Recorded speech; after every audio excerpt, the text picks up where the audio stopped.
Hey, what's going on, everybody? Justin here, and a long time no see. I feel like I've done that pretty much every video so far this year. I think it's been like 50 days, something like that, since I posted last time. But anyways, I do have a whole schedule for July written and planned out. Of course, I said that before, it still doesn't come to fruition, whatever. But I do have 5 videos kind of like backlogged, already filmed and stuff. Gotta edit them maybe someday, but I got like some stuff's kind of saved up, kind of, going on, kind of organized, July, what I'm gonna try and do.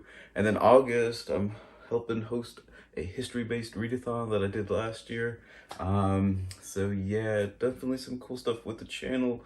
Hopefully going forward in some sort of scheduled, my pipe dream is Tuesday, Thursday, Saturdays, but that's a lot to ask for me. So anyways, we're gonna do a nice softball intro video, like kind of returning into the scheme of things with my July TBR, kind of going forward with the month of obviously the month of July with the July TBR. I picked out, I think, 7-ish books or so that I want to kind of get through in the month of July. I've been doing pretty good recently with my reading and stuff, so kind of got a little diversity kind of going on with different genres. My nature books have definitely taken over in 2021. I'm not gonna lie, it's like probably 2/3 of my reading is these sort of books that you see here. But let's just go ahead and get started. I'll start with the audiobook, since obviously I don't have a physical book to show you, and it is James Rom's The Sacred Band. I almost just drew a blank there. I actually listened to his Ghost on the Throne audiobook last year, which is sort of about the sort of couple years after Alexander the Great's death, and then kind of the factionalism of the Diadochi, the beginning of the wars of the Diadochi, which were like his kind of successor generals, like Seleucus and Antipater and, Ptolemy, stuff like that. And I really enjoyed it. Also just found out that he just published a book on the Sacred Band. If you guys don't know what that is, with the ancient Greek city-state of Thebes, which I don't know, I can't remember I think I have a book review of Thebes by Paul Cartledge that came out last year. It's my favorite Greek city-state, but the Sacred Band was sort of like their elite core of their military during sort of the Theban hegemony, which was in the 4th century, sort of after the Peloponnesian War. Thebes actually had like a decade or two where they were kind of the top dog of the Greek city-states, which is kind of like forgotten and stuff. And with the Sacred Band, it was about 300 men, supposedly 150 pairs of male lovers and stuff. But they pretty much just like crushed like the Spartan army at Leuctra and Mantinea and a couple other skirmishes and stuff. And after, Epaminondas and Pelopidas, kind of the leaders there, Sparta just never recovered ever again after that. So I think it's just kind of a cool period of history, and the fact that someone like wrote a book on, the Sacred Band, and I assume there's gonna be a lot of kind of cultural context with Thebes and the 4th century of classical Greece and stuff. So I think that'll be really, really cool. So that's the audiobook that I plan on listening to during the month of July. Now let's go ahead and get started. The first one we have here is Voyage of the Sea Turtle in Pursuit of the Earth's Last Dinosaur by Carl Safina.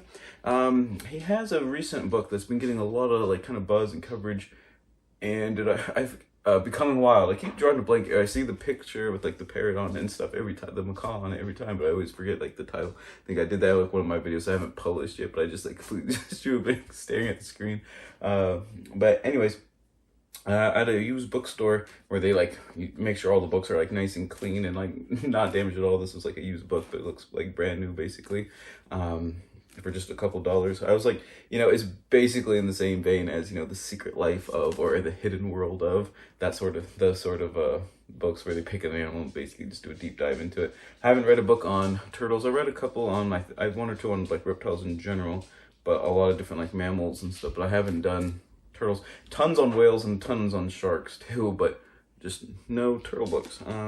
So yeah, I'm kind of interested just to see this one, just because like I said, I've heard the author from a couple other places on some of his other books, and it looks like a pretty cool book on sea turtles.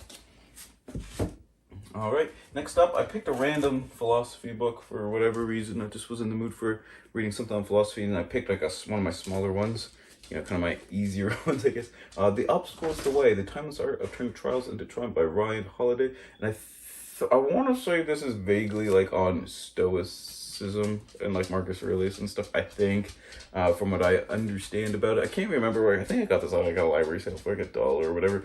Partly got it because the Tron Floride, Tron Floride's wreaths. It just kind of goes together. I do enjoy Stoicism for the most part. I do think it's maybe a little overrated. Just there's like sort of this whole like modern Stoic movement. And like kind of the hero worship of like Marcus Aurelius, which I think is a little like kind of overblown. He was cool and all, but there are some things in the Meditations that I do disagree with. But anyways, plan on reading something a little bit different with The Obstacle is the Way this month.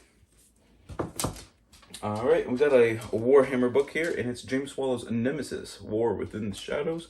This is the next book in the Horse Heresy. I think this is book number 13, I believe, which is what I'm at in the Horse Heresy series, which is sort of Warhammer 30k, the prequel to 40k. Actually, I've been reading a lot of 40k stuff this year. I think I've read like 4 or 5 books in the 40k era of Warhammer 40k. I know that didn't like make a whole lot of sense, but I do plan on finishing the Horse Heresy, which is 54 novels plus like an ending series of 8 with the Siege of Terra. But plan on like reading them, some hopefully the next like 10 years or so, and this just happens to be the next one. So there's that. Let's see, I've been doing pretty good with my Oxford very short introductions this year. I think I've read like 4 or 5 this month. So one I've had for a long time, and I just have never actually like picked it up to read for whatever reason. And it's Harry Sidebottom's Ancient Warfare, a very short introduction. And I don't know exactly. Sometimes these books are structured kind of not just necessarily like chronologically, like eras and stuff. They're kind of more like out of the box a lot of the times. So just based on like the table of contents, I have no idea if like Ancient Warfare they mean just kind of like the ancient Near East, or if they just mean Ancient Warfare like until basically like the medieval time, from like the beginning of history to like guns and stuff. I have no idea, because like the chapter titles are Thinking with War, War in Society, Thinking About War, Strategy and Fighting. It's like the 5 middle chapters. So I have absolutely no idea, but like I said, it's one that I've had on my shelves for a long time, and I'm trying to read like one each month.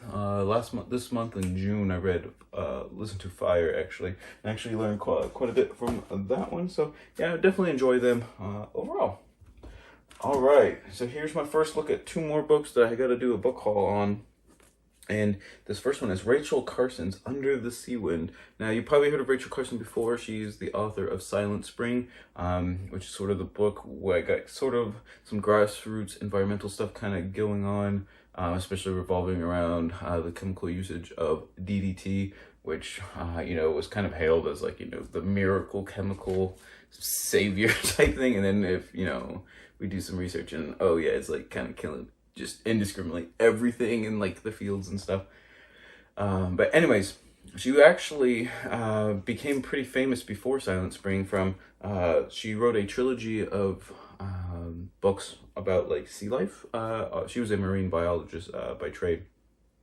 And Under the Sea Wind, I think, was published like right before like Pearl Harbor or something. Like it had like pretty good like press releases and like critical reviews and stuff, but obviously like, World War II like happens, and then a lot of that kind of stuff gets kind of pushed to the side and whatever. But her second book in the trilogy, The Sea Around Us, won like a whole bunch of awards, like I think in like 1950 or 1951, 1952 or whatever.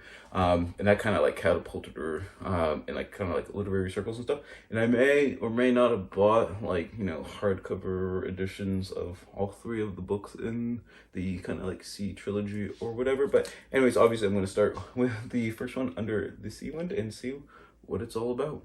And I may or may not have also bought Silent Spring. But anyways, that's for a book haul video in the near future. And then lastly, I treated myself to a Folio Society book. And actually there may or may not be a lot of Folio Society books like kind of coming up in book hauls. I went like a year without buying any. But I have kind of like some like weird project idea for the channel regarding natural history books and stuff. But I love how I'm just like showing a plain brown slipcase without showing what the book is. I do have right here, The Natural History and Antiquities of Selborne by Gilbert White from the Folio Society. If you've never heard of this book, it's considered like one of the first kind of like nature writing books. I guess there's been nature writing before, like with like Pliny the Elder, stuff like that. But this was published, I think, in the 1780s or 1790s. And Gilbert White, I think, was like a country parson type thing. I'm not 100% sure how that exactly works, but I think he had like a parish or something in some little county like in England stuff. But he was like just an avid kind of amateur naturalist, and he wrote tons of letters to like kind of like the leading men of natural history during his day. And this is sort of like a collection of like all his letters. Or maybe not all his letters, but it's kind of like a curated, edited collection of his like letters and stuff. And it's been like literally like never been out of publication like since like the 1790s, which is pretty insane. What's pretty cool about this book too is each for Folio Society usually is pretty cool, like with their like designs and stuff. This one is there's a set of like 5 kind of like English country books, and this marbling is different on each book. Like I think like some some like well-renowned person that does like marbling. I can't even remember. Hold on, give me 1 second. You know, if I could, let's see. With paper sides marbled by Enmuir, and apparently each one is exactly different. That made a whole lot of sense, Justin. Each one's different and whatnot, but apparently these were hand marbled and then placed on over the books and stuff. So I thought that was pretty neat. But like I was saying, Gilbert Wright kind of had like a lot of like ornithological like observations and botanical observations and stuff, kind of in like that era before like you know, natural history is kind of more like a sideshow to a lot of the other sciences and stuff. But yeah, he's kind of well regarded as kind of one of the first ones that, you know, published a book that was sort of gave a lot of insight to like the natural world and things. So I thought that was like pretty cool. So I want to read it and figure out what it's all about. And there's, in this Folio Society edition, there's also like some illustrations and stuff as well, kind of sporadically, like throughout the works and stuff. So I find that kind of interesting. And yeah, like I said, this might be the first book in some sort of project that I have for the channel. May or may not get off the ground. We shall see. But anyways, thank you all so much for watching. I didn't even bring a sign out for me to plug my Etsy shop. But if you do want to support the channel, don't forget to like, subscribe, comment, all that kind of cool stuff. But yeah, definitely check out my Etsy shop where I have quite a few signs on like different things like philosophy, some Norse things.